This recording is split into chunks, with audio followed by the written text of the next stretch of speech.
Welcome back, focused learners, to today's explainer for August 27th, 2026. Today, we're diving into a genuinely fascinating piece of cinematic source material. You know that phenomenon where someone just drops off the radar. They step totally back from their usual social routines, ghost our feeds, and then, months later, they emerge completely transformed? Well, today, we're breaking down the psychology behind why people suddenly pull back to level up their lives. It's not about running away. It's a super specific, incredibly relatable pattern of human behavior. Let's get right into it. So, picture this. You're just hanging out, endlessly scrolling through your phone, checking the group chats, and it suddenly hits you. Someone is just missing. They haven't chimed in on the text threads, they aren't at the weekend meetups, they've totally vanished from social media. It creates this immediate sense of mystery, doesn't it? That sudden void forces our brains to ask one simple question. Where did they go? I mean, you've probably heard someone say exactly this, or maybe you've even said it yourself. Has anyone heard from him? He hasn't posted anything in months. He just disappeared. Now, when someone suddenly goes radio silent, our knee-jerk reaction is to assume they're hiding or that something's terribly wrong. But this source material throws a massive curveball at that assumption. It flirts with the idea that, hey, maybe they didn't disappear at all. Maybe they just stopped announcing every single thing they were about to do. Okay, let's dive into this with Phase 1, the illusion of progress. Before anyone goes quiet, there's usually this highly chaotic, very loud, and honestly deeply relatable old routine. It's that phase where we feel totally stuck, so we try to fix it by basically shouting our intentions from the rooftops. We have all been there.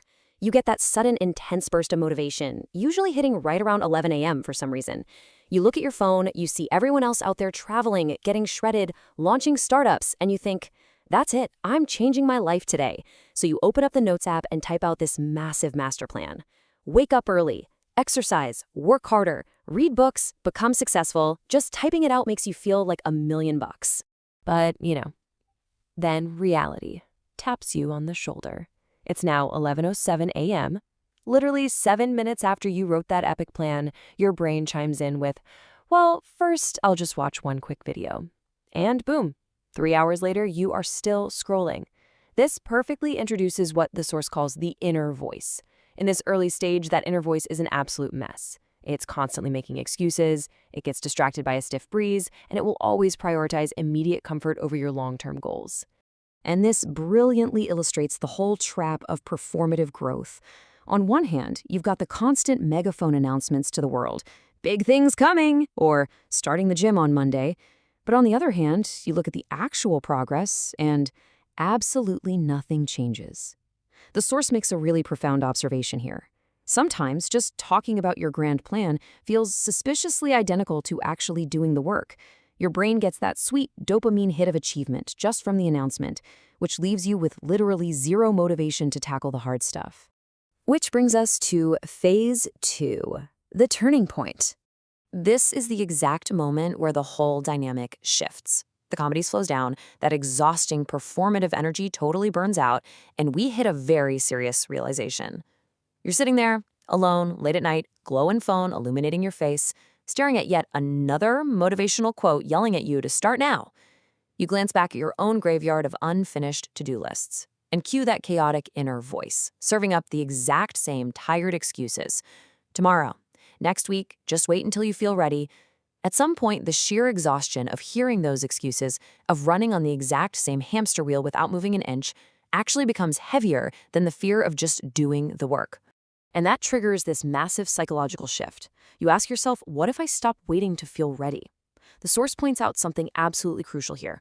True change. It rarely starts with some triumphant cinematic burst of motivation at 4 a.m. It starts with being deeply, fundamentally sick and tired of repeating the exact same version of yourself. You don't suddenly become a superhero. You're just totally done with the performance, and you're finally ready to put your head down. Let's move into Phase 3, why people go quiet. Once that realization truly hits, You make a deliberate choice. You stop performing your life for an audience and you start actually building it behind the scenes. The source breaks down exactly why this pullback happens, and what's really interesting about this is how much sense it makes. First up, seeking fewer distractions. Literally putting your phone on Do Not Disturb to block out the endless pinging that ruins your focus. Second, they're just tired of explaining themselves. Trying to map out a messy, complicated growth process to your friends takes way too much energy. Third, building confidence privately. Look, some progress is just infinitely easier when you don't have someone peering over your shoulder asking how it's going. And lastly, they're figuring themselves out through trial and error. They aren't disappearing because they have some flawless step-by-step roadmap. They're quiet because they are getting lost, making mistakes, and trying again without an audience judging every misstep. So disappearing isn't about running away at all. It's about finally paying attention. But because we live in this hyper-connected era of constant oversharing, pulling back freaks people out. Like the quote says, when people are used to having access to every part of your life, privacy can look like disappearing. Friends get super confused and start spinning up these wild theories. They're convinced you've secretly moved to a new country, or you're training for the Olympics, or you've joined a monastery. Meanwhile, the actual reality is profoundly mundane. You're literally just sitting at your kitchen table, eating a turkey sandwich, and quietly working. Now, let's get into the absolute climax of this explainer. Phase 4, the unseen effort.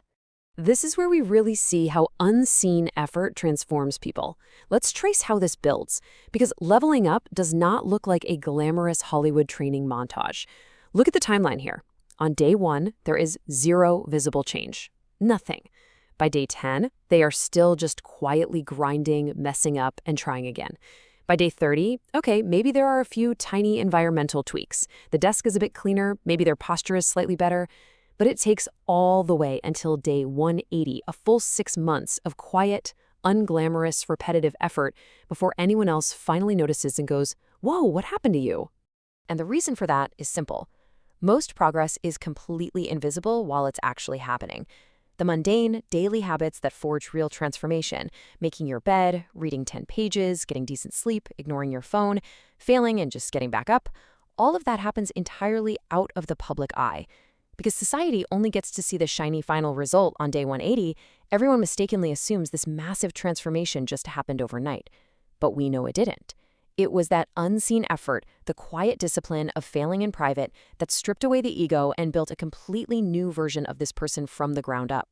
Which brings us to our final stage, Phase 5, the intentional return. After months of this deep, unseen work, our main character finally re-engages with the world, but they are fundamentally changed by that effort. When their friends inevitably ask where they vanished to, their answer is so calm and grounded. "I didn't really go anywhere. I just stopped wasting so much time and stopped telling everyone what we were going to do." They aren't feeling arrogant or pretending to be flawless. They are just calmer. Even that chaotic inner voice we laughed about earlier, it's evolved. It's no longer screaming for attention or making excuses. It's settled into being a quiet, supportive ally in the background. So the crucial point here is that growth does not mean abandoning everyone. The source explicitly throws a red flag against toxic isolation. True leveling up is never about pushing away the people who genuinely have your back. Instead, it's about keeping the right circle close, but becoming radically more intentional with your time, your focus, and your relationships. The source ends with this absolutely brilliant final contrast. Our subject sits down, opens up their phone, and for a split second, the old urge creeps back in. They open a social media app and actually start typing "big things coming," but then the new reality takes the wheel. They pause, they delete the draft.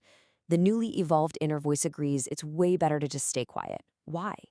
Because the work simply isn't finished yet. This moment of restraint is the ultimate proof of how that unseen effort transforms people. They don't need the cheap applause anymore. That desperate craving for external validation has been totally replaced by the quiet, solid satisfaction of actually doing the work. Which leaves us with this final, provocative thought to take away today. Take a hard look at your own life, your projects, your daily habits. Are you ready to stop announcing the glow-up and just start doing the unseen work? Sometimes you don't need to alert the whole world about your next move. Sometimes you literally just need to start. Keep that in mind the next time you feel the overwhelming urge to broadcast your master plan. Thanks for joining us, and we'll see you next time on The Explainer.